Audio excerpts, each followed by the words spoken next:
Hello guys, welcome to my channel बजीस education में आपका स्वागत है। आज आपको मैं फिर से लेकर आया हूँ United series of the MPPSC जो कल एग्जाम होने वाला है 16 फरवरी को। तो उसके लिए ये क्वेश्चन बहुत ज़्यादा इंपॉर्टेंट होने वाले हैं गाइस, बस आप वीडियो के साथ बनी रहिए और इन क्वेश्चन का लुत्फ उठाइए। ये बहुत इंपॉर्टेंट क्वेश्चन है, उस पूरे में सब क्वेश्चन भी हिस्ट्री के भी हैं, थोड़ी ज्योग्राफी के भी क्वेश्चन मिलेंगे आपको, आईसीटी के भी क्वेश्चन मिलेंगे, एमपीजी के क्वेश्चन मिलेंगे, करंट अफेयर भी इसमें पूरा इंक्लूड किया गया है। तो बहुत ज़्यादा इंपॉर्टेंट एमसीक्यू होने वाले हैं, बस आप वीडियो के साथ बनी रहिए और पॉज करके आंसर देने की कोशिश ज़रूर करें। क्विक रिवीजन है क्योंकि अंतिम क्षण समझो, अंतिम क्षण है, अंतिम प्रहार है, जिसके बाद तो कल आपका एग्जाम में होने वाला है। तो बस आप 2 से 3 बार जरूर देख लें बिफोर द एग्जाम। चलो देखते हैं फर्स्ट क्वेश्चन बिना देरी करते होगी।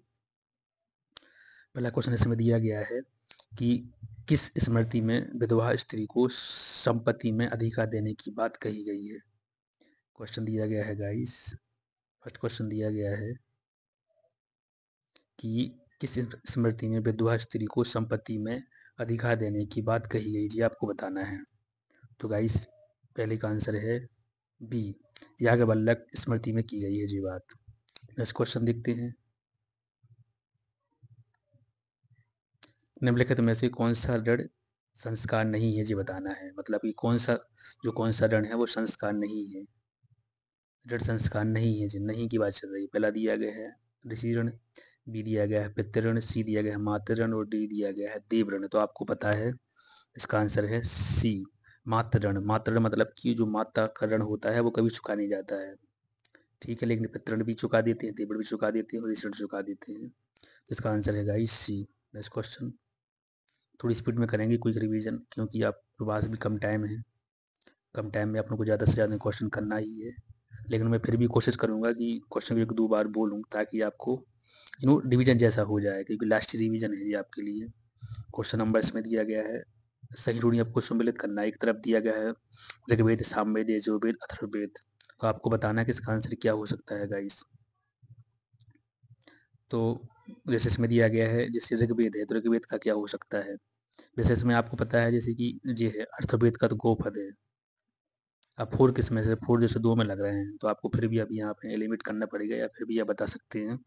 तो मैं फर्स्ट ऑफ ऑल इसका आंसर बताऊँ, इसका आंसर है गाइस बी। मतलब कि ऋग्वेद का क्या है, ऋग्वेद का है कौशिकी, और मतलब कि एक हाथ सेकंड हो जाएगा।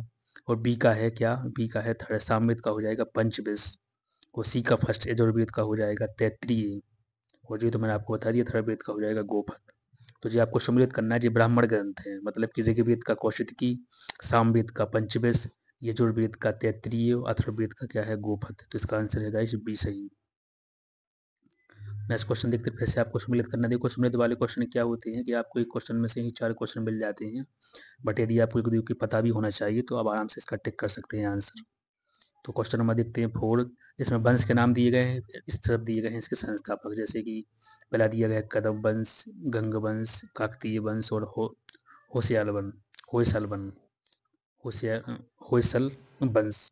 तो इसका आंसर क्या हो सकता है आपके अकॉर्डिंग। इसका आंसर है गाइस बी, मतलब बी वाला जी है। एकाध सेकंड कदम है, इसका क्या रहेगा, मयूर शर्मन रहेगा। और बी का थर्ड गंगवंश का क्या रहेगा, इसका रहेगा वज्रहस्त रहेगा, वज्रहस्त प्रथम। और इसके बाद है सी का फर्स्ट काकतीय का रहेगा क्या, बीटा प्रथम। और डी का रहेगा होसल का रहेगा विष्णुवर्धन। तो जी है, मतलब इसका आंसर है बी सही। क्वेश्चन ने जी बोला है कि आपको संस्थापक बताना है, तो कदम का क्या है मयूर शर्मन, गंगवंश का क्या है वज्रहस्त प्रथम, और काकतीय का क्या है बीटा प्रथम, और होसल का क्या है विष्णुवर्धन। क्वेश्चन नंबर 4 का आंसर बी। नेक्स्ट क्वेश्चन देखते हैं, क्वेश्चन नंबर 5 देखते हैं गाइस। निम्नलिखित में से किस पाल शासक ने विक्रमशिला विश्वविद्यालय की स्थापना की थी, जी आपको बताना है। क्वेश्चन तो PYQ कई बार आया हुआ है, तो ये धर्मपाल। नेक्स्ट क्वेश्चन देखते हैं, अरब यात्री अल मसूदी किस प्रतिहा शासक के काल में भारत आया था, जी आपको बताना है। जो अल मसूदी है ना, अल मसूदी किस प्रतिहा शासक के काल में भारत आया था। तो इसका आंसर है गाइस बी, महिपाल में आया था। अरब अरब यात्री अल मसूदी जो प्रतिहा शासक है वो किस के काल में भारत आया था, तो महिपाल में आया था। क्वेश्चन नंबर देखते हैं 7, सल्तनत काल की प्रशासनिक व्यवस्था में महालेखा परीक्षक को किस नाम से भी जाना जाता है? जो महालेखा परीक्षा है ना, इसको किस नाम से भी जाना जाता है जो प्रशासनिक व्यवस्था में है? पहला दिया गया है मुस्तौफी ए मुबालिक, बी दिया गया है दबीर ए मुबालिक, सी दिया गया है मुशरिफ ए मुबालिक और डी दिया गया है मजलिस ए खलबत। तो सी बने का आंसर है गाइस ए। क्या है? मुस्तौफी ए मुबालिक। मतलब कि क्वेश्चन दिया गया सल्तनत काल की प्रशासनिक व्यवस्था में महालेखा परीक्षक को क्या कहा जाता है? तो मुस्तौफी मुस्तौफी आ मुबालिक। क्वेश्चन आंसर इसका ये है। क्वेश्चन नंबर देखते हैं एट्थ क्वेश्चन दिया गया है कि भगत सिंह ने केंद्रीय विधानसभा में कब बम फेंका था? भगत सिंह ने केंद्रीय विधानसभा किसमें केंद्रीय विधानसभा में कब बम फेंका था जी आपको बताना है। पहला दिया गया 1930, बी दिया गया 1929, सी दिया गया 1928 और डी दिया गया 1927। तो डी का आंसर गाइस बी है। 1929 में भगत सिंह ने केंद्रीय विधानसभा में क्या बम फेंका था। नेक्स्ट क्वेश्चन देखते हैं। इसमें आपको क्या करना है? निम्नलिखित घटनाओं को कालक्रम में बताना है। मतलब कि जैसे दांडी मार्च है, स्वदेशी आंदोलन है, जलियांवाला बाग हत्याकांड है, भारत छोड़ो आंदोलन। तो इसमें से सबसे पहली घटना कौन हुई? मतलब कि असेंडिंग ऑर्डर में आपको लगाना है। तो 9 का गाइस इसका आंसर है सी। मतलब कि पहले कौन सी हुई थी इन इन घटनाओं के अकॉर्डिंग? तो पहले हुई थी जी, तो फर्स्ट में जी आ जाएगा, ठीक है। और इसके बाद हुई थी क्या? सेकंड में जी आ जाएगा, जलियांवाला। और इसके बाद थर्ड में क्या आ जाएगा? दांडी मार्च। और फोर्थ में क्या आ जाएगा? भारत छोड़ो आंदोलन। तो ये है इसका मतलब कि इसका आंसर है सी। स्वदेशी पहले रहेगी, फिर रहेगी स्वदेशी आंदोलन पहले रहेगा, फिर रहेगा थर्ड वाला जलियांवाला बाग, फिर रहेगा कौन सा फर्स्ट, कौन सा दांडी मार्च, और डी है कौन सा? भारत छोड़ो आंदोलन। क्वेश्चन देखते हैं अपन 10 क्वेश्चन दिया गया है। भोजशाला मंदिर धार मध्य प्रदेश का निर्माण किस शताब्दी में हुआ था? जो भोजशाला धार है ना, भोजशाला मंदिर है जो धार में है जी, इसका निर्माण किस शताब्दी में हुआ था? 9वीं में हुआ था क्या, या 10वीं में, 11वीं में, या 12वीं में? तो 10 का आंसर है गाइस सी, 11वीं शताब्दी में हुआ था। क्वेश्चन नंबर देखते हैं। इसमें आपको बताना है कि कौन सा सम्मिलित नहीं है। बुंदेली, मालवी, निमाड़ी, बघेली। तो 11 का आंसर क्या हो सकता है आपके अकॉर्डिंग जी आपको बताना है। थोड़ी सम्मिलित करके अब आंसर देने की कोशिश जरूर करें। इसका जी नहीं है, बी नहीं है। मतलब बुंदेली का बधावरी हो और क्या भनाफरी, तो ये तो सही है। नमाड़ी का बारेली और बेली, ये भी सही है। और बघेली का तिरहरी और गहोरा, ये भी सही है। बट जो जी दी गई ना मालवी, इसका सोध बाड़ी और घटोला, ये नहीं है। तो 11 का आंसर क्या हो जाएगा गाइस? 11 का आंसर हो जाएगा बी।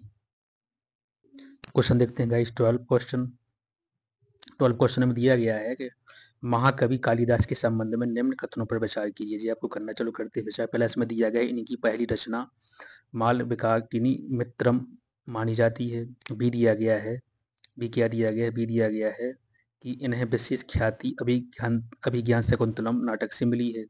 सी दिया गया है इन्हें भारत का शेक्सपियर भी कहा जाता है।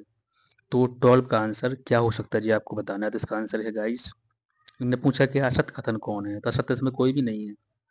इसका डी रहेगा आंसर। तीनों सही है। इनकी जो पहली रचना है वो कौन है?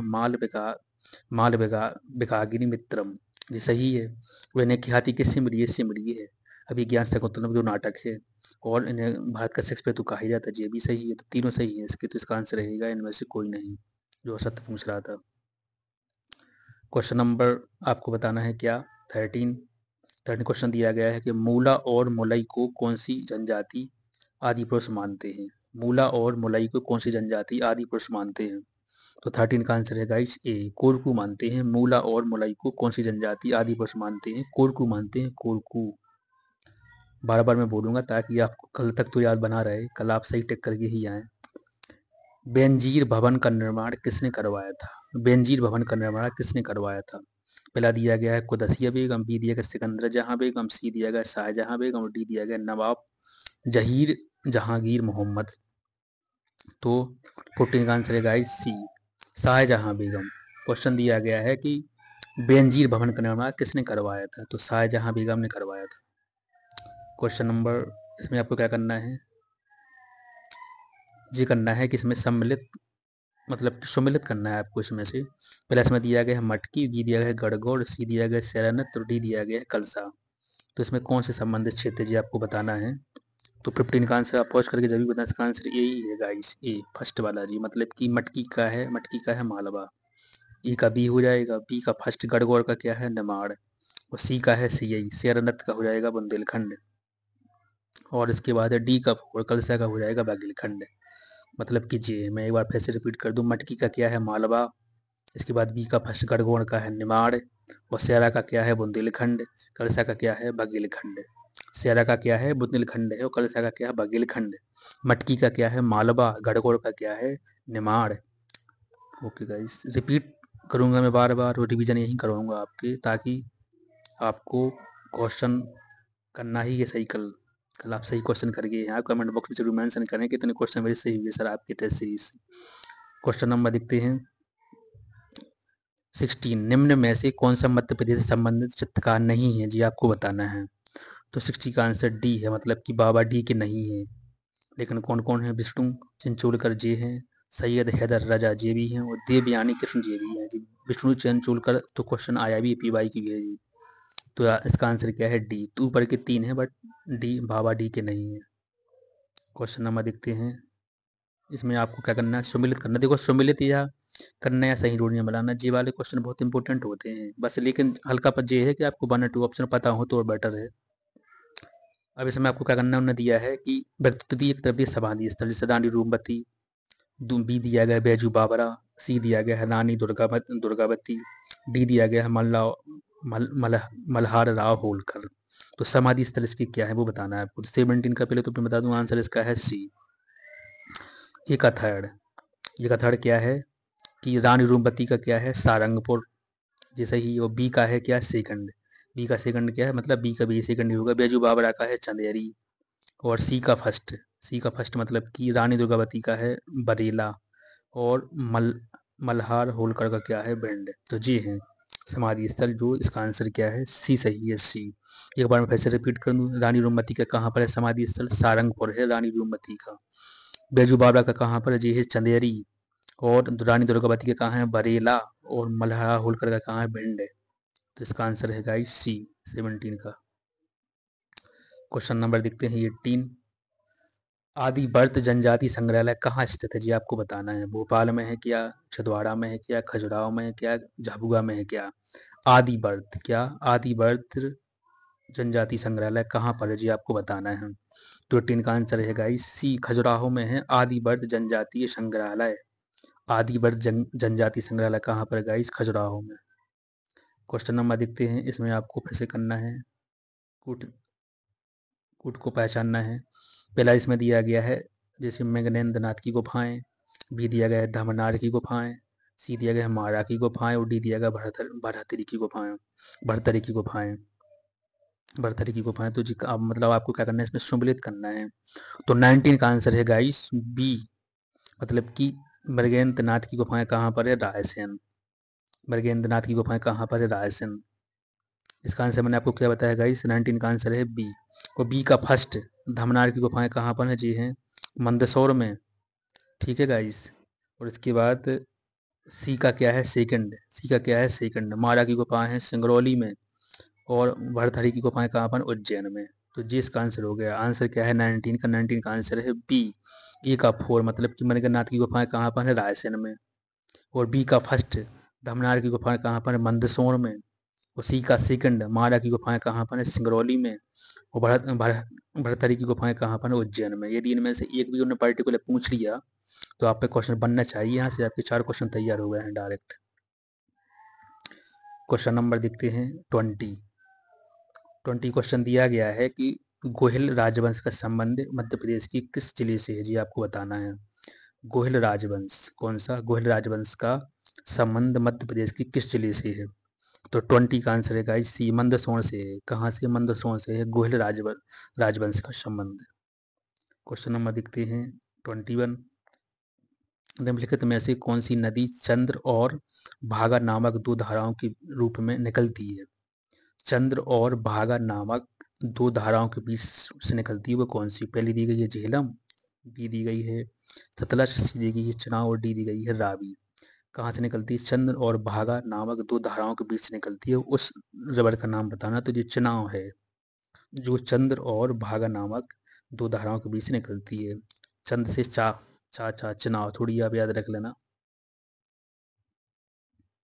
क्वेश्चन नंबर देखते हैं 22। 22 क्वेश्चन, थोड़ी वेट गाइस। ओके, तो इसमें दिया गया है कि निम्न कथनों पर विचार कीजिए। चलो करते हैं विचार। इसमें पहला दिया गया है कि बाबा बुदन की पहाड़ी की सबसे ऊंची चोटी मलायगिरी या मुल्यनगिरी है। बाबा बुदन की पहाड़ी की सबसे ऊंची चोटी मलायगिरी या मुल्यनगिरी है। बी दिया गया है कि दलमा पहाड़ियाँ झारखंड में स्थित हैं। और सी दिया गया है मोरनी पहाड़ियाँ हरियाणा में स्थित हैं। 22 का आंसर क्या हो सकता है? तो इसका आंसर है गाइस डी, मतलब कि बाबा बुदन की पहाड़ी की सबसे ऊंची चोटी कौन सी है? मलायगिरी या मुल्यनगिरी, ये सही है। दलमा पहाड़ी झारखंड में, ये भी सही है। और मोरनी पहाड़ियाँ हरियाणा में स्थित, तो ये भी सही। तो तीनों सही, उपरोक्त में तीनों इसके सही है, जो सत्य पूछ रहा था वो। नेक्स्ट क्वेश्चन देखते हैं। नेक्स्ट क्वेश्चन में दिया गया है कि भारत का सर्वोच्च शिखर केटू गॉडबन, भारत का सर्वोच्च शिखर केटू गॉडबन ऑस्टिन निम्न में से किस श्रेणी के अंतर्गत आता है? कौन सा? केटू गॉडबन ऑस्टिन जो सर्वोच्च शिखर है वो निम्न में से किस श्रेणी के अंतर्गत आता है? प्लस में दिया गया है पीरबंजाल श्रेणी, बी दिया गया है जास्कर श्रेणी, सी दिया गया है कैलाश श्रेणी और डी दिया गया है काराकोरम श्रेणी। तो 23 का आंसर है गाइस डी। क्या है इसका आंसर? 23 का आंसर है डी। जो भारत का सर्वोच्च शिखर है ना केटू है गॉडबन ऑस्टिन, वो किसके अंतर्गत आता है? तो वो आता है काराकोरम के अंतर्गत। नेक्स्ट क्वेश्चन देखते हैं 24 क्वेश्चन दिया गया है दुनिया का एकमात्र तैरता हुआ राष्ट्रीय केबल लाम जाओ निम्न में से किस झील पर स्थित है? जी आपको बताना है। दुनिया का एकमात्र तैरता हुआ राष्ट्रीय उद्यान केमुल लामजाओ निम्न में से किस झील पर स्थित है? तो 24 का आंसर है जी पीवाई की जो ऑलरेडी आया हुआ जी है लोकटक झील। मतलब कि क्वेश्चन दिया है दुनिया का एकमात्र तैरता हुआ राष्ट्रीय उद्यान केवल लामजाओ निम्न में से किस झील पर स्थित है? तो जी है लोकटक झील पर। क्वेश्चन नंबर देखते हैं 25। इनमें से इनमें से किसके कारण उत्तर पश्चिम भारत में शीतकाल में वर्षा होती है? ये आपको बताना है। क्वेश्चन दिया गया है इनमें से किसके कारण उत्तर पश्चिम भारत में शीतकाल में वर्षा होती है? पहला दिया गया है पूर्वी विक्षोभ, बी दिया गया है दक्षिणी विक्षोभ, सी दिया गया है उत्तरी विक्षोभ और डी दिया गया है पश्चिमी विक्षोभ। क्वेश्चन दिया गया इनमें से किसके कारण उत्तर पश्चिम भारत में शीतकाल में वर्षा होती है? तो 25 का आंसर है डी, पश्चिमी विक्षोभ। पश्चिमी विक्षोभ के कारण उत्तर पश्चिम भारत में शीतकाल में वर्षा होती है, वो कौन है? पश्चिमी विक्षोभ। क्वेश्चन नंबर देखते हैं 26। गाइस थोड़ी आप हल्का एडजस्ट कर लेना, बगल में बच्चे थोड़ी शोर कर रहे हैं, तो सॉरी फॉर दैट इसके लिए। क्वेश्चन नंबर देखते हैं 26 का। वन स्थिति रिपोर्ट 2023 के अनुसार वृक्ष एवं वृक्षारोपण में अधिकतम वृद्धि दर्शाने वाला शीर्ष राज्य कौन सा है? जी आपको बताना है। वन स्थिति रिपोर्ट 2023 के अनुसार वृक्ष और वृक्षारोपण में अधिकतम वृद्धि दर्शाने वाला शीर्ष राज्य कौन सा है? जी आपको बताना है। तो 26 का आंसर गाइस क्या हो सकता है? पहला इसमें दिया गया है छत्तीसगढ़, बी दिया गया है उत्तर प्रदेश, सी दिया गया है उड़ीसा और डी दिया गया है राजस्थान। क्वेश्चन है कि वन स्थिति रिपोर्ट 2023 के अनुसार वृक्ष और वृक्षारोपण में अधिकतम वृद्धि करने वाला, अधिकतम वृद्धि किस राज्य में हुई है? वो भी किसमें? वृक्ष और वृक्षारोपण में। तो 26 का आंसर है छत्तीसगढ़ में हुई है गाइस। वृक्ष और वृक्षारोपण में अधिकतम वृद्धि 2023 में किसमें हुई है? छत्तीसगढ़ में हुई है। क्वेश्चन नंबर देखते हैं 27। भारत का विश्व में लौह अयस्क उत्पादन में कौन सा स्थान है? भी आपको बताना है। 7वां है या 5वां है, चौथा है या तीसरा है? तो 27 का आंसर है गाइस सी, भारत का विश्व में लौह अयस्क उत्पादन में, किसमें? लौह अयस्क उत्पादन में चौथा स्थान है। चौथा स्थान भारत का विश्व में लौह अयस्क उत्पादन में चौथा स्थान है प्रोडक्शन में। क्वेश्चन नंबर देखते हैं 28। केंद्रीय जल आयोग की स्थापना कब की गई है? केंद्रीय जल आयोग की स्थापना कब की गई है? कब की गई थी? 1945 में या 1952 में या 1972 में या 1961 में? तो 28 का आंसर गाइस हो सकता है 28 का आंसर है गाइस, हो सकता है क्या है इसका आंसर 1945। क्वेश्चन दिया गया है कि केंद्रीय जल आयोग की स्थापना कब की गई है, तो जी की गई 1945 में। 28 का आंसर है गाइस ए। क्वेश्चन नंबर देखते हैं 29। इनमें से कौन सी फसल रबी की फसल के अंतर्गत नहीं आती है? रबी की फसल के अंतर्गत कौन सी फसल नहीं आती है? रबी की फसल के बारे में बात कर रहा है जो नहीं आती। पहला दिया गया सरसों, मटर, सोयाबीन और जौ। तो इनमें से कौन सा नहीं है जो रबी की फसल के अंतर्गत नहीं आती? तो सोयाबीन है जो नहीं आती है, ये खरीफ के अंतर्गत आती है। लेकिन कौन कौन आती है? सरसों भी आता है, मटर भी आता है, जौ भी आता है। इनमें से कौन सी फसल है जो रबी की फसल के अंतर्गत नहीं आती? तो सोयाबीन नहीं आती, सरसों, मटर, जौ ये तीनों आते हैं। तो 29 का आंसर हो गया सी। क्वेश्चन नंबर देखते हैं 30 क्वेश्चन दिया गया है। वर्ष 2011 की जनगणना अनुसार भारत का न्यूनतम साक्षर राज्य कौन सा है? ये आपको बताना है। तो राजस्थान है पहला, या हरियाणा है, या बिहार है, या अरुणाचल प्रदेश है। तो 30 का आंसर है गाइस सी, बिहार है। 2011 की जनगणना अनुसार भारत का न्यूनतम साक्षर जिला कौन सा है? बिहार है, जो पहली जी क्वेश्चन जो पेपर में आया भी है पहले ऑलरेडी। क्वेश्चन नंबर देखते हैं 31।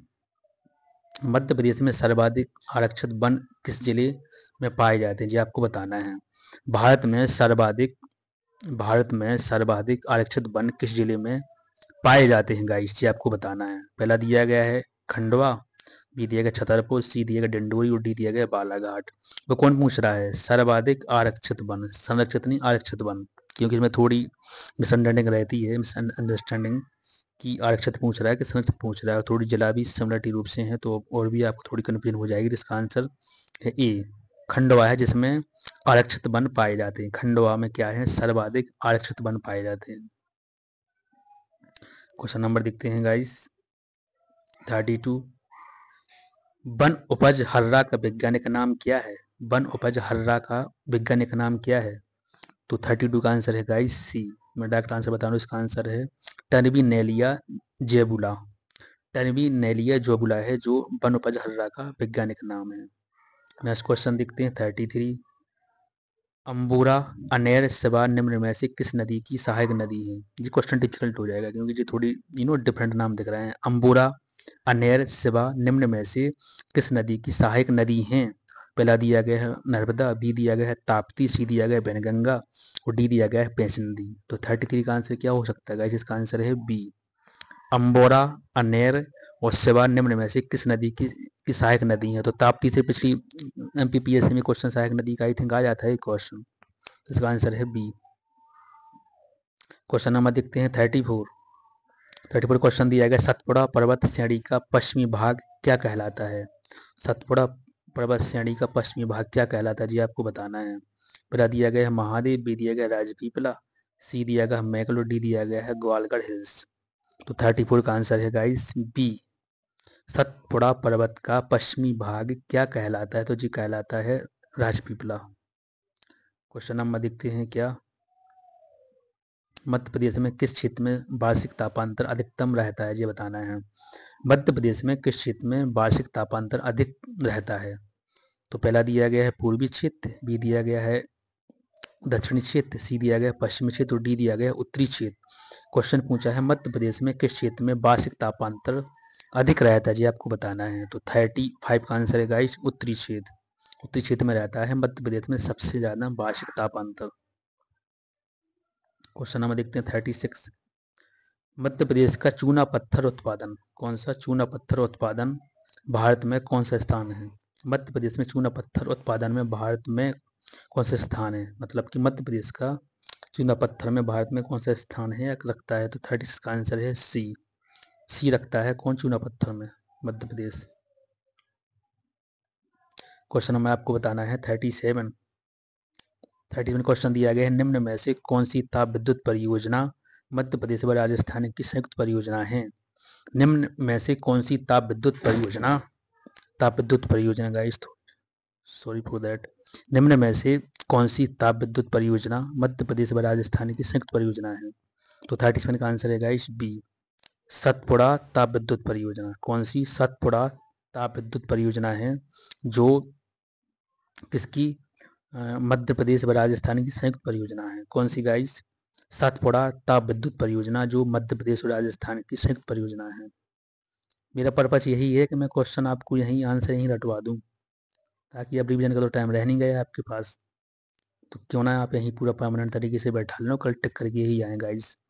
38 का आंसर है वो आपको बताना है, लेकिन इसके पहले मैं एक बार रीड तो कर लूँ। क्वेश्चन में दिया गया है, आपको सत्कथन बताना है। क्वेश्चन है, मध्य प्रदेश की कुल सिंचित भूभाग की 60.6% भाग पर कुओं और नलकूप द्वारा सिंचाई होती है। देखते हैं, बी दिया गया है, मध्य प्रदेश कुल सिंचित भूमि की लगभग 2.7% भाग पर तालाबों द्वारा सिंचाई होती है। ये देखते हैं, सी दिया गया है, मध्य प्रदेश में नहरों और क्षेत्रफल और प्रतिशत, मतलब नहरों में मध्य प्रदेश में नहरों द्वारा क्षेत्रफल और प्रतिशत की दृष्टि से सर्वाधिक सिंचित दतिया जिले में होती है। क्या जी भी दिखते हैं, तो इसका आंसर तो है इस बी, मतलब कि जी वाला रॉन्ग है। ठीक है, रॉन्ग क्या है, जस्ट मिनट, रॉन्ग ने जी बोला है, एक सेकंड गाइस, मतलब कि मध्य प्रदेश में कुल सिंचित भूभाग के 60.6% भाग पर कुओं नलकूपों द्वारा सिंचाई होती है, जिसका रॉन्ग है जी वाला। राइट कौन से हैं, राइट मतलब जे है और जे है। मध्य प्रदेश की कुल सिंचित भूमि के लगभग 2.7% भाग पर तालाबों द्वारा सिंचाई होती है, जी सही है। जो आपको याद रखना है, मध्य प्रदेश में नहरों द्वारा क्षेत्रफल और प्रतिशत की दृष्टि से सर्वाधिक सिंचित दतिया जिले में होती है, तो जे भी सही है, तो इसका आंसर बी है गाइस। 38 का आंसर क्या है, बी। क्वेश्चन नंबर देखते हैं 39, क्वेश्चन नंबर देखते हैं 39। मध्य प्रदेश राज्य उद्योग निगम की स्थापना कब हुई थी, जी आपको बताना है। 1969 में या 1965 में या 1970 में या 1981 में मध्य प्रदेश राज्य उद्योग निगम, मध्य प्रदेश राज्य उद्योग निगम की स्थापना कब हुई थी। 39 का आंसर है गाइस ए, 1969 में हुई थी। क्वेश्चन नंबर देखते हैं 40। वर्ष 2011 की जनगणना अनुसार मध्य प्रदेश की सर्वाधिक कार्यशील जनसंख्या दर वाला जिला कौन सा, जी आपको बताना है। वर्ष 2011 की जनगणना अनुसार मध्य प्रदेश की सर्वाधिक कार्यशील जनसंख्या दर वाला जिला कौन सा है, तो 40 का आंसर है गाइस बी, डिंडोरी है। क्वेश्चन नंबर देखते हैं क्या 41। संविधान द्वारा किस प्रतीक को मोहर के रूप में मनाया गया है। संविधान सभा द्वारा किस प्रतीक को मोहर के रूप में अपनाया गया है। संविधान सभा द्वारा किस प्रतीक को मोहर के रूप में अपनाया गया है, तो 41 का आंसर है गाइस ये, हाथी को अपनाया गया है मोहर के रूप में। क्वेश्चन नंबर देखते हैं 42। राज्य द्वारा अनुच्छेद 50, मतलब कि जो 15 को आर्टिकल बने हैं ना, 15 आर्टिकल बन किन आधारों पर नागरिकों के मध्य विभेद करने का निषेध करता है, जी आपको बताना है। तो इसके तीनों हैं, जाति, लिंग, जन्म स्थान और धर्म मूलवंश, तीनों है जो इसका उपरोक्त में सही है, ये आंसर है गाइस। क्वेश्चन नंबर है जो वेरी इजी क्वेश्चन भी था। 43 क्वेश्चन देखते हैं। 43 क्वेश्चन में आपको बताना है कि राज्य के नीति निर्देशक तत्वों को किसी भी न्यायालय द्वारा लागू कराया जा सकता है। देखते हैं, नीति निर्देशक तत्वों की नीति तत्वों को कनाडा देश के संविधान से लिया गया है, जी भी देखते हैं। अब आपको बताना पहला सही है या दोनों सही है, या विकल्प ए वो दोनों सत्य हैं, मतलब कि पहला सही है या दोनों सत्य हैं, या पहला सही है या दोनों सत्य हैं। क्या इसका हो सकता है, जी आपको बताना है। 43 का आंसर आपके अकॉर्डिंग क्या हो सकता है गाइस, थोड़ी आप ट्राई करने की कोशिश करें कि इसका आंसर क्या हो सकता है। तो गाइस इसका आंसर है सी, मतलब कि इसका आंसर रहेगा जी ऑप्शन, मतलब कि जो आपको पता है कि राज्य की नीति निषेध तत्वों को किसी भी न्यायालय द्वारा लागू कराया जा सकता है, जी गलत है, नहीं कराया जा सकता है, कोई बाध्य थोड़ी है। और 20 में दिया गया है कि नीति निषेध तत्वों को कनाडा देश के संविधान से लिया गया, तो ये भी गलत है। ये आपको पता है जी कहाँ से लिया गया, जी लिया गया आयरलैंड के संविधान से। तो क्वेश्चन नंबर इसका क्या मतलब, इसका ऑप्शन रहेगा सी, जो ए और बी दोनों क्या है, असत्य हैं। क्वेश्चन हम देखते हैं नेक्स्ट क्वेश्चन 44 क्वेश्चन। संविधान के किस अनुच्छेद के तहत राष्ट्रपति के निर्वाचन की प्रक्रिया दी गई है, जी आपको बताना है। क्वेश्चन दिया गया है कि संविधान के किस अनुच्छेद के तहत राष्ट्रपति के निर्वाचन की प्रक्रिया दी गई है, तो जो डाक सीधा अनुच्छेद वाला क्वेश्चन के बाद पूछ सकते हैं कि वो राष्ट्रपति वाला चैप्टर में पूरा मेंशन है, मतलब कि ये एमपीपीएससी सिलेबस आप देखेंगे ना तो उसमें सीधा लिखा है राष्ट्रपति, तो आना ही 1-2 क्वेश्चन तो बनना ही है। तो इसका क्या है, बी है। जो राष्ट्रपति के निर्वाचन की प्रक्रिया पूरी दी गई है वो किसमें दी गई है, 55वां आर्टिकल 55। क्वेश्चन नंबर देखते हैं 45। नियंत्रक महालेखा परीक्षक को किस मित्र एवं मार्गदर्शक कहा जाता है। नियंत्रक महालेखा परीक्षक को किसका मित्र एवं मार्गदर्शक कहा जाता है, कौन सा क्या मित्र और मार्गदर्शक कहा जाता है जी आपको बताना है। बता दिया गया है पलाकलन समिति पलाकलन समिति, बी दिया गया राष्ट्रपति भारत के राष्ट्रपति, सी दिया गया है लोकसभा समिति लोक लेखा समिति, और डी दिया गया है कार्य मंत्रणा समिति। तो 45 का आंसर क्या हो सकता है गाइस आपके अकॉर्डिंग, इसका आंसर है सी लोक लेखा समिति। क्वेश्चन दिया गया है नियंत्रक महालेखा परीक्षण को किसका मित्र एवं मार्गदर्शक कहा जाता है, तो लोक लेखा समिति को कहा जाता है इसका मार्गदर्शक। क्वेश्चन देखते हैं 46, इसमें आपको बताना असत्य कथन, मतलब कि इसके 3 सही हैं लेकिन एक रॉन्ग है। तो फर्स्ट ऑफ ऑल मैं आपको इसका आंसर बता दूं, इसका आंसर तो है ए, जो इसका सही नहीं है। अपन सही से ही पढ़ लेते हैं, जो आपको 3 चीज़ें इसमें मिल जाएंगी। पहला दिया गया है कि नगरीय निकायों को 12वीं अनुसूची के तहत 18 कार्य सौंपे गए हैं, जी सही है। सी दिया गया अनुच्छेद 243 डी में पंचायतों में सीटों का आरक्षण प्रावधान, तो ये भी सही है। और वर्तमान में मध्य प्रदेश में कुल 17 नगर निगम है, जिसमें भिंड है ना वो नवीनतम है। तो आपको इसमें 3 क्वेश्चन कंप्लीट हो गए। पहला इसमें जो सही अपन ने पढ़ा वो पढ़ा है नगरीय निकायों को 12वीं अनुसूची के तहत 18 कार्य सौंपे गए, ये भी सही है। अनुच्छेद 243 डी में पंचायतों में सीटों का आरक्षण प्रावधान है, ये भी सही है। और डी दिया गया वर्तमान मध्य प्रदेश में कुल कितने नगर निगम है, 17 है, जिसमें नवीनतम कौन सा है, भिंड है। तो इसका आंसर है ए, जिसका रॉन्ग है। क्वेश्चन नंबर देखते हैं 47। सबसे कम समय तक मध्य प्रदेश राज्य के विधानसभा अध्यक्ष रहे हैं, जो आपको बताना है सबसे कम समय तक, वेरी लेस टाइम, कौन रहे हैं। तो 47 का आंसर गाइस क्या हो सकता है आपके अकॉर्डिंग, इसका आंसर है गाइस ए, तेजलाल टेबरे। तेजलाल टेबरे है ना जो सबसे कम समय तक मध्य प्रदेश राज्य के क्या रहे, विधानसभा अध्यक्ष रहे हैं, तेजलाल टेबरे। 47 का आंसर क्या है, ए। क्वेश्चन नंबर देखते हैं 48। किस समिति ने वयस्क मताधिकार की आयु 21 वर्ष से घटाकर 18 वर्ष करने की सिफारिश की थी। तो ये क्वेश्चन तो ऑलरेडी पेपर में आया हुआ है, इसका आंसर है सी, तारकुंडी समिति ने सिफारिश की थी, क्या की थी, किस समिति ने वयस्क मताधिकार की आयु 21 से वर्ष से घटाकर 18 वर्ष की सिफारिश की थी, तो वही थी तारकुंडी समिति का। थोड़ी बच्चे यहाँ पर शोर कर रहे हैं तो आप प्लीज एडजस्ट कर लेना। किस राष्ट्रपति को द्वितीय, क्वेश्चन दिया गया किस राष्ट्रपति को द्वितीय चक्र की गणना के पश्चात विजयी घोषित किया गया था। किस राष्ट्रपति को द्वितीय चक्र की मतगणना के पश्चात विजयी घोषित किया गया था, मतलब सेकंड बार उसकी काउंटिंग हुई थी तब उनको विजयी घोषित किया गया। तो ऐसे कौन थे एकमात्र, वो थे guys D, B we Giri ji को द्वितीय चक्र की मतगणना के पश्चात ही विजयी घोषित किया गया था। क्वेश्चन नंबर देखते हैं 50। लोकसभा और राज्यसभा की संयुक्त बैठक किसके द्वारा आयोजित की जाती है, जी आपको बताना है। लोकसभा और राज्यसभा की संयुक्त बैठक किसके द्वारा आयोजित की जाती है। पहला इसमें दिया गया लोकसभा के अध्यक्ष, बी दिया गया संसद द्वारा, सी दिया गया राष्ट्रपति द्वारा, और डी दिया गया राज्यसभा के उप सभापति द्वारा, सॉरी राज्यसभा के सभापति द्वारा, जी आपको बताना है। तो 50 का आंसर है गाइस सी। क्वेश्चन दिया गया लोकसभा और राज्यसभा की संयुक्त बैठक, तो आपको पता ही ऑलरेडी क्वेश्चन आया है जी, तो जी राष्ट्रपति द्वारा क्या की जाती है, आहूत की जाती है। क्वेश्चन नंबर देखते हैं 51। वित्तीय वर्ष 2023-24 के दौरान प्रचलित भावों पर राज्य के सकल घरेलू उत्पाद में कितनी प्रतिशत की वृद्धि हुई है।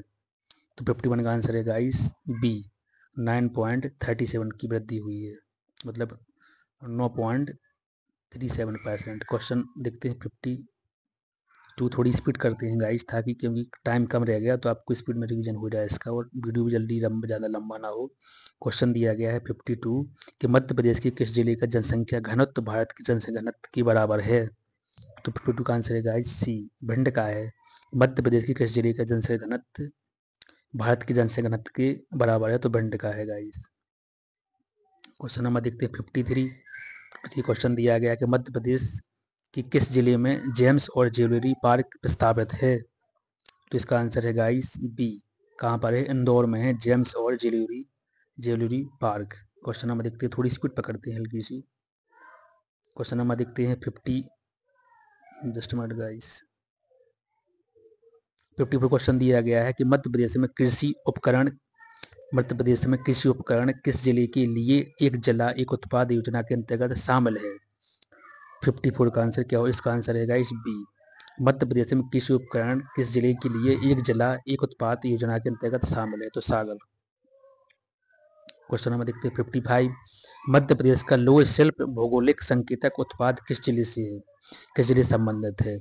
लौह शिल्प भौगोलिक संकेत उत्पाद किस जिले से संबंधित है? तो 55 का आंसर है गाइस बी, डिंडोरी से है। कहाँ से है? डिंडोरी से है। मध्य प्रदेश का लौह शिल्प भौगोलिक संकेतक उत्पाद किस जिले से संबंधित है? तो वो है गाइस डिंडोरी से। बी इसका आंसर है। क्वेश्चन नंबर देखते हैं 56। भारतीय रिजर्व बैंक का लेखा वर्ष क्या है? जी आपको बताना है। तो इसका आंसर है गाइस बी, अप्रैल से मार्च तक है। अप्रैल से मार्च तक भारतीय रिजर्व बैंक का लेखा वर्ष। गाइस थोड़ी मैं सी स्पीड पकड़ रहा हूँ, आप समझ सकते हैं क्योंकि टाइम कम है इसलिए। निम्नलिखित में से क्वेश्चन 50 में पढ़ना है कि निम्नलिखित में से कौन सा देश ग्रुप ऑफ 20 अर्थात G20 का सदस्य नहीं है? तो इसमें से देखो, तुर्की भी है, मैक्सिको भी है और ब्राजील है, लेकिन जी ऑस्ट्रेलिया नहीं है। ऑस्ट्रेलिया नहीं है। क्वेश्चन नंबर देखते हैं 58। विदेश व्यापार नीति 2023 में निर्यात उत्कृष्ट शहर के रूप में किसका चयन नहीं किया गया है? क्वेश्चन दिया गया है 58। विदेश व्यापार नीति 2023 में निर्यात उत्कृष्ट शहर के रूप में किसका चयन नहीं किया गया है? पहला दिया गया मुरादाबाद, बी दिया गया है फरीदाबाद, सी दिया गया है मिर्जापुर और डी दिया गया है लखनऊ। तो इसका आंसर है गाइस डी, लखनऊ को नहीं किया गया, बल्कि मुरादाबाद को, फरीदाबाद को और मिर्जापुर इन सबको किया गया, लेकिन लखनऊ को नहीं किया गया। क्या? विदेश व्यापार नीति 2023 में उत्कृष्ट शहर के रूप में चयन। क्वेश्चन नंबर देखते हैं 59। क्वेश्चन दिया गया है कि भारत आसियान मुक्त व्यापार समझौता कब संपन्न हुआ था? भारत आसियान मुक्त व्यापार समझौता कब संपन्न हुआ था? तो 59 का आंसर है गाइस सी, 2009 में हुआ था। क्वेश्चन नंबर देखते हैं 60। नीति आयोग द्वारा जारी एसडीजी इंडेक्स इंडिया। क्वेश्चन दिया गया है नीति आयोग द्वारा जारी एसडीजी इंडिया इंडेक्स 2023-24 में मध्य प्रदेश राज्य को किस श्रेणी में रखा गया है? जी आपको बताना है। इसका आंसर है गाइस बी, फ्रंट रनर में रखा गया है, फ्रंट रनर में। क्वेश्चन नंबर देखते हैं 61। फुकुशिमा दाइइची परमाणु संयंत्र दुर्घटना किस वर्ष घटित हुई थी? शायद कोई एक आदमी घटना मटना भी डेट सहित पूछ लेते हैं, तो थोड़ी आप अलर्ट रहें। तो 61 का आंसर है गाइस 2011 में। कब? ऑप्शन नंबर इसका बी है। फुकुशिमा दाइइची परमाणु संयंत्र दुर्घटना किस वर्ष घटित हुई? तो वो हुई थी 2011 में। क्वेश्चन नंबर देखते हैं 62। The energy and resources institute की स्थापना किस वर्ष हुई थी? The energy and resources institute की स्थापना किस वर्ष हुई थी? तो 62 का आंसर है गाइस सी, वर्ष 1974 में हुई थी। क्वेश्चन नंबर देखते हैं 63। Dibru Saikhowa biosphere. Question number ये है, डिब्रू सैखोवा बायोस्फीयर रिजर्व किस राज्य में अवस्थित है? पहला दिया गया है झारखंड, बी दिया गया पश्चिम बंगाल, सी दिया गया बिहार और डी दिया गया असम। तो 63 का आंसर है गाइस डी, असम में है Dibru Saikhowa biosphere. Question number देखते हैं 64। वर्ष 1992 में पृथ्वी शिखर सम्मेलन किस वर्ष आयोजित हुआ था? वर्ष 1992 में पृथ्वी शिखर सम्मेलन किस शहर में आयोजित हुआ था? जी आपको बताना है शहर का नाम। तो ये तो पता ही फेमस है, रियो डी जेनेरो यानी ब्राजील में हुआ था। रियो डी जेनेरियो ब्राजील में आयोजित हुआ था 1992 में पृथ्वी शिखर सम्मेलन। क्वेश्चन नंबर देखते हैं 65। जलवायु परिवर्तन को सीमित करना कौन सा सतत विकास लक्ष्य है? जलवायु परिवर्तन को सीमित करना कौन सा सतत विकास लक्ष्य है? तो वो SDG 13। 65 का आंसर है गाइस सी, SDG 13 है जो जलवायु परिवर्तन को सीमित करने से संबंधित है। क्वेश्चन नंबर देखते हैं 66, हाइड्रोफोबिया किस रोग को कहा जाता है? हाइड्रोफोबिया किस रोग को कहा जाता है? तो 66 का आंसर है गाइस, रेबीज को कहा जाता है हाइड्रोफोबिया। क्वेश्चन नंबर देखते हैं 67, मूत्र का पीएच मान मतलब यूरिन का पीएच मान क्या है जी, आपको बताना है। तो इसका आंसर है गाइस सी। ये PYQ है जो आया है ऑलरेडी 6 से लगा के 6.5 तक है जो यूरिन का मूत्र का पीएच मान है 67 का सी। क्वेश्चन नंबर देखते हैं 68, फाल्कन 9 किस कंपनी का रॉकेट है जी, आपको बताना है। फाल्कन 9 है ना जी, किस कंपनी का रॉकेट है जी, आपको बताना है। 68 का आंसर है गाइस बी। थोड़ी मैं हल्का सा स्पीड कर रहा हूँ, बार बार इसलिए बोल रहा हूँ क्योंकि प्लीज़ कम टाइम भी कम रह गया है, बस एक रात भर का टाइम रह गया, तो जितना आप वीडियो को देख लें इसे थोड़ी मैं स्पीड पे कर रहा हूँ ताकि कम टाइम में जो ज़्यादा क्वेश्चन है अपन कवर कर लें पूरे। इसका आंसर बी है गाइस। क्वेश्चन नंबर देखते हैं 69, भौतिक अनुसंधान प्रयोगशाला का मुख्यालय कहाँ स्थित है जी, आपको बताना है। तो 69 का आंसर है गाइस सी, अहमदाबाद में है क्या भौतिक अनुसंधान प्रयोगशाला का मुख्यालय कहाँ पर? अहमदाबाद में। क्वेश्चन नंबर देखते हैं 70, क्वेश्चन दिया गया ओलेरी कल्चर का संबंध किस किस अध्ययन से संबंधित है? तो जी आपको बताना चाहिए सब्जियों से। 70 का आंसर है गाइस ए। क्वेश्चन नंबर देखते हैं 71, 71 क्वेश्चन दिया गया है, क्वेश्चन जस्ट मिनट गाइस,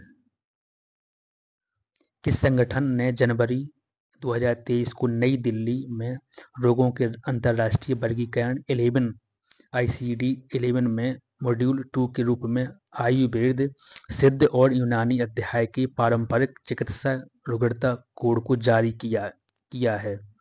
तो 71 का आंसर है गाइस ये WHO ने।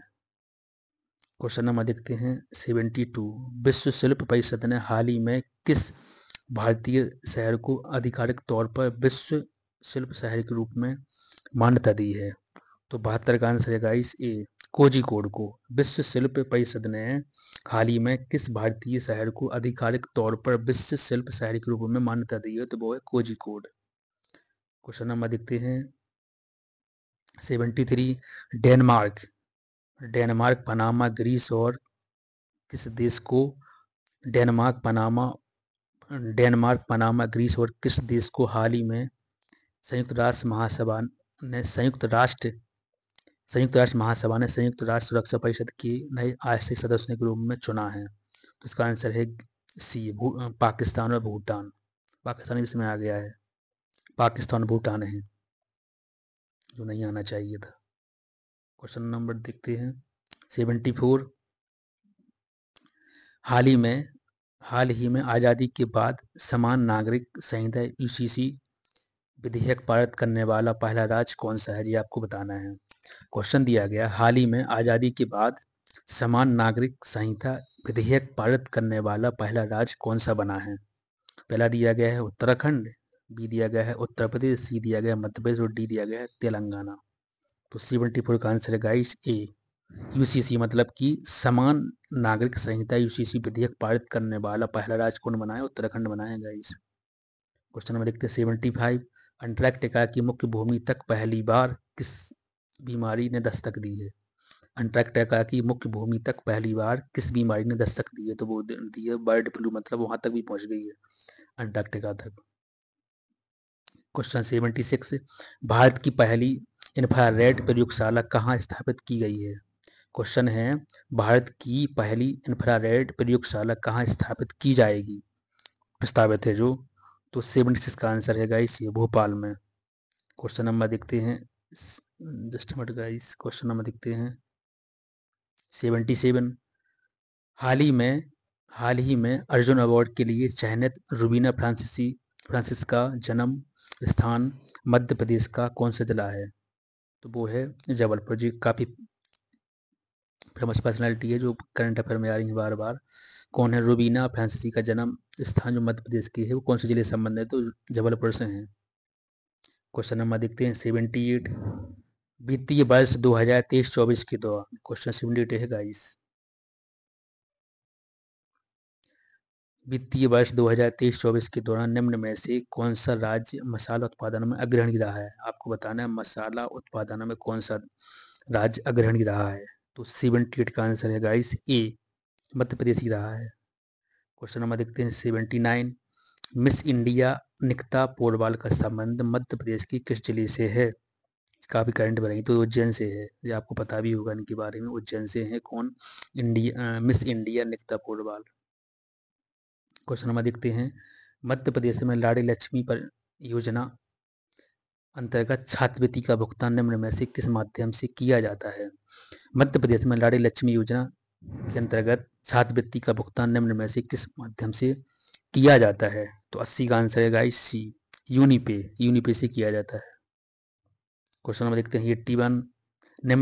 81 क्वेश्चन देखते हैं गाइस, निम्नलिखित में से किस पीढ़ी के कंप्यूटर में गणना हेतु माइक्रो सेकंड का उपयोग किया गया था? मतलब कि माइक्रो सेकंड का उपयोग किया गया था, वह कौन सी पीढ़ी के कंप्यूटर थे? तो ये है आंसर बी, द्वितीय पीढ़ी के कंप्यूटर में। क्वेश्चन नंबर देखते हैं 82 क्वेश्चन है, भारत की प्रथम राष्ट्रीय इलेक्ट्रॉनिक नीति की घोषणा किस वर्ष की गई थी? तो 82 का आंसर आप गाइस आपको बताना है, इसका आंसर है बी, 2012 में की गई थी। क्या? भारत की प्रथम राष्ट्रीय इलेक्ट्रॉनिक नीति की घोषणा। क्वेश्चन नंबर देखते हैं 83 क्वेश्चन है, वॉकी टॉकी उपकरण में संचार की कौन सी विधि प्रभावी होती है? वॉकी टॉकी उपकरण में संचार की कौन सी विधि प्रभावी होती है जी आपको बताना है। तो 83 का आंसर है बी, अर्ध डुप्लेक्स। वॉकी टॉकी जो है ना, वॉकी टॉकी उपकरण में संचार की कौन सी विधि प्रभावी होती है? तो वो होती है अर्ध डुप्लेक्स। क्वेश्चन नंबर देखते हैं 84। भारत में एडवांस्ड इन रोबोटिक्स का प्रथम आयोजन किस शहर में हुआ है? एडवांस्ड इन रोबोटिक्स का प्रथम आयोजन किस शहर में हुआ है? तो 84 का आंसर है गाइस 84 का पुणे में हुआ है। क्वेश्चन नंबर 85 क्वेश्चन दिया गया है कि दुनिया का पहला एआई बेस्ड हॉस्पिटल किस देश ने तैयार किया है? तो 85 का आंसर है गाइस चीन ने किया है, चीन ने। क्वेश्चन नंबर देखते हैं 86। हैकिंग के क्षेत्र में सतर्कता के रूप में कार्य करने वाला हैकर्स को निम्न में से किस नाम से जाना जाता है? हैकिंग के क्षेत्र में सतर्कता के रूप में कार्य करने वाले हैकर्स को निम्न में से किस नाम से जाना जाता है? तो 86 का आंसर है गाइस डी, इसको बोला जाता है red hat hackers, red hat hackers के नाम से जाना जाता है। क्वेश्चन नंबर देखते हैं 87। निम्नलिखित में से कौन सा ई गवर्नेंस का स्तंभ नहीं है? पहला दिया गया है लोग, बी दिया गया है पहला दिया गया है लोग, बी दिया गया है प्रक्रिया, सी दिया गया है प्रौद्योगिकी और डी दिया गया है हितग्राही। क्वेश्चन है कि ई गवर्नेंस का स्तंभ कौन सा नहीं है, मतलब कि तीन तो इसके हैं ही। इसका आंसर है डी, हितग्राही नहीं है, लेकिन लोग प्रक्रिया और प्रौद्योगिकी हैं। क्वेश्चन नंबर देखते हैं 88। आईपी 4 में बिट्स की संख्या कितनी होती है जी आपको बताना है। PYQ है आई थिंक जी, तो 32 होती है। क्वेश्चन नंबर देखते हैं 89। डिजिटल इंडिया मिशन को, क्वेश्चन 89 है गाइस, डिजिटल इंडिया मिशन के प्रमुख स्तंभों की सूची में कौन से शामिल नहीं है? डिजिटल इंडिया मिशन के प्रमुख स्तंभ की सूची में कौन से शामिल नहीं है? तो 89 का आंसर है गाइस टी, संसाधन नहीं है, लेकिन शामिल कौन कौन से? मोबाइल कनेक्टिविटी, बी ई क्रांति, सी ई गवर्नेंस, लेकिन संसाधन नहीं है। क्वेश्चन नंबर देखते हैं 90। सोशल मीडिया ऐप इंस्टाग्राम की पेरेंट कंपनी कौन सी है? सोशल मीडिया ऐप इंस्टाग्राम की पेरेंट कंपनी बताना है कौन सी है? तो 90 का आंसर है गाइस सी, मेटा है, मेटा।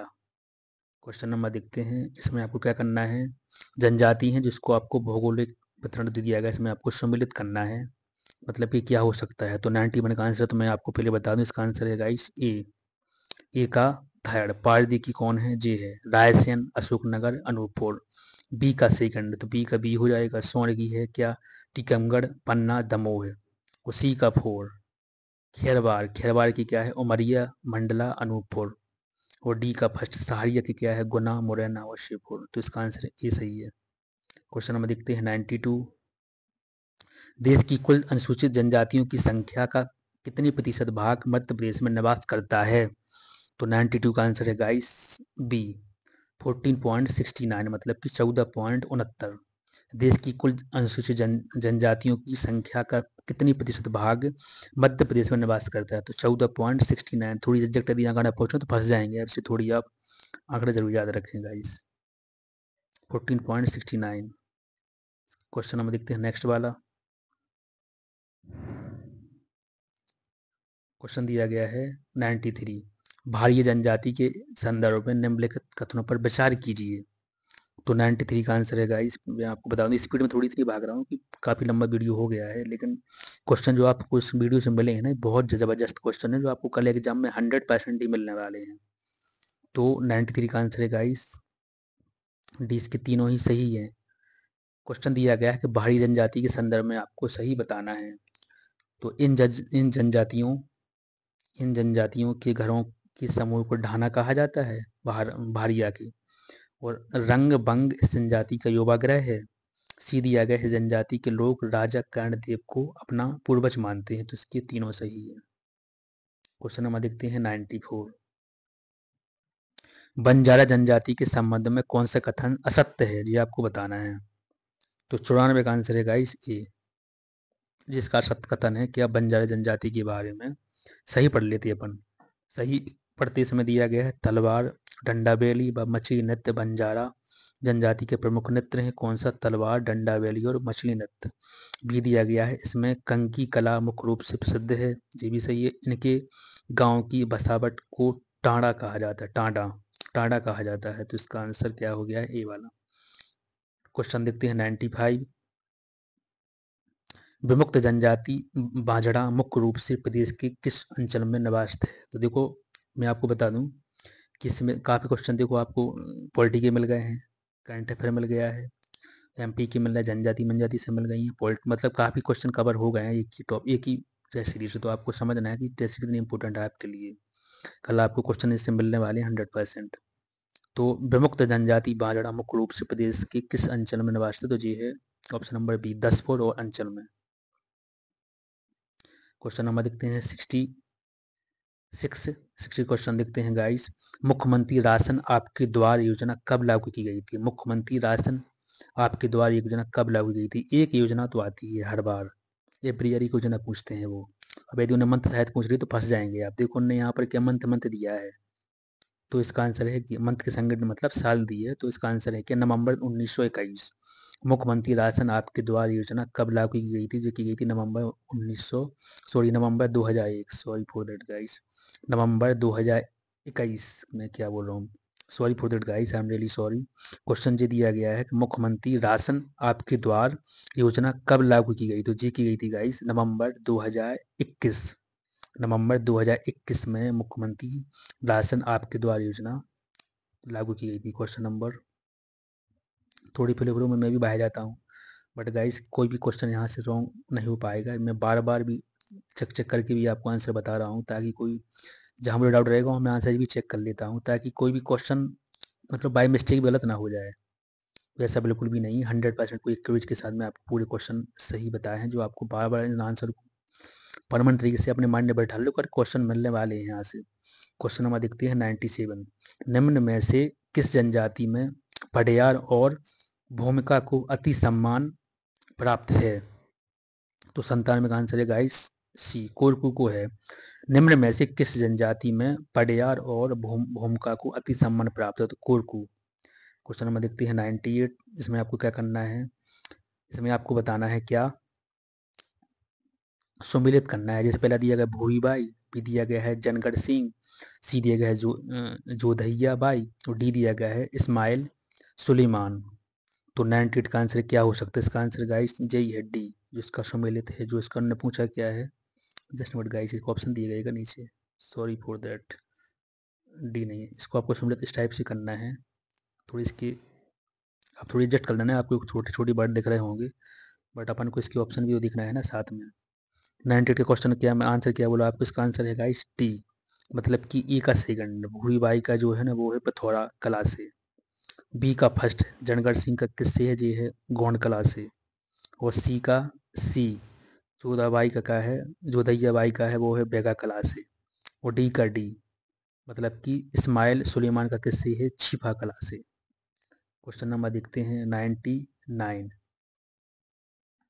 टाइम टेबल के संबंध में कौन से कथन सत्य नहीं है जी बताना है। 3 सही है, गलत है। तो 99 का आंसर पहले मैं आपको बता दूं, इसका आंसर तो है डी। टेंटेभिल को 4 मार्च 1858 को फांसी दी गई थी, जिसका क्या है, रॉन्ग है। सही कौन कौन से जी आपको बताना है। तो उनका जन्म टेंटेभिल था, सॉरी उनका मूल नाम क्या था, टेंटेभिल था। जो टेंटेभिल थे उनका मूल नाम क्या था, वो था टेंटेभिल। बी देखते हैं, 20 में दिया गया उन्हें भारत का रॉबिन हुड कहा जाता है, ये भी सही है। तात्या टोपे ने उन्हें गोरिल्ला युद्ध में पारंगत करवाया था, मतलब कि तात्या टोपे ने उन्हें गोरिल्ला युद्ध में पारंगत बनाया, तो ये भी सही है। पहला उन्हें दिया गया उनका मूल नाम क्या है, तो टेंटेभिल। बी है कि उन्हें भारत का रॉबिन हुड कहा जाता है, ये भी सही है। और तात्या टोपे ने उन्हें गोरिल्ला युद्ध में पारंगत करवाया था या बनाया था, तो जी सही है। मतलब लिख लिख इसका डी दिया गया ना। टेंटेभिल को 4 मार्च 1858 को फांसी दी गई, तो जी इसका रॉन्ग है, जिसका राइट आंसर है। क्वेश्चन नंबर लास्ट सेशन का अंतिम प्रश्न। क्वेश्चन दिया गया है निम्नलिखित में से कौन सा युग्म असंगत है जी आपको बताना है। तो 100 का आंसर है गाइस डी, जो इसका संगत है। मतलब कि शहरी या रेडियो केंद्र गुना है, जो इसका संगत है, उसका रॉन्ग आंसर है। सही कौन कौन से वो अपन देख लेते हैं। पहला इसमें दिया गया है कि बिजली रेडियो केंद्र भाभरा में है, ये भी सही है। और भारिया रेडियो केंद्र बिजोरी में है, ये भी सही है। और सी दिया गया है कोरकू रेडियो केंद्र खंडवा में, ये भी सही है। पहला दिया गया है बिजली रेडियो केंद्र भाभरा में, ये भी सही है। और भारिया भारिया रेडियो केंद्र बिजोरी बिजोरी में, ये भी सही है। कोरकू रेडियो केंद्र खंडवा में, ये भी सही है। लेकिन इसका लास्ट का दिया गया ना शहरी या रेडियो केंद्र गुना में, जी इसका रॉन्ग है, जो इस क्वेश्चन का राइट आंसर है। तो गाइस ये पूरा वीडियो है जिसमें मैंने 100 क्वेश्चन पूरे किए हैं। टाइम थोड़ी लग गया है, 1 घंटे ही होने वाला है। बट ये क्वेश्चन गाइस बहुत ज़्यादा इंपॉर्टेंट हैं। कल आपको डायरेक्ट क्वेश्चन मिलने वाले हैं, काफ़ी इसमें टॉपिक भी आपका कवर होगा जो सिलेबस के अकॉर्डिंग पूरे क्वेश्चन डिजाइन किए गए हैं। बस आप कमेंट बॉक्स में ज़रूर बताएं कि आपको क्वेश्चन कैसे लगे हैं और टेस्ट सीरीज में आपको कितना मज़ा आ रहा है। चलो कल पेपर के लिए आपको बहुत बहुत बहुत शुभकामनाएं, ऑल द बेस्ट गाइस। और ज़रूर अपने थोड़ी कमेंट में अपने एक्सपीरियंस ज़रूर लिखें कि आपको टेस्ट लगी कैसी है। जय हिंद, जय भारत।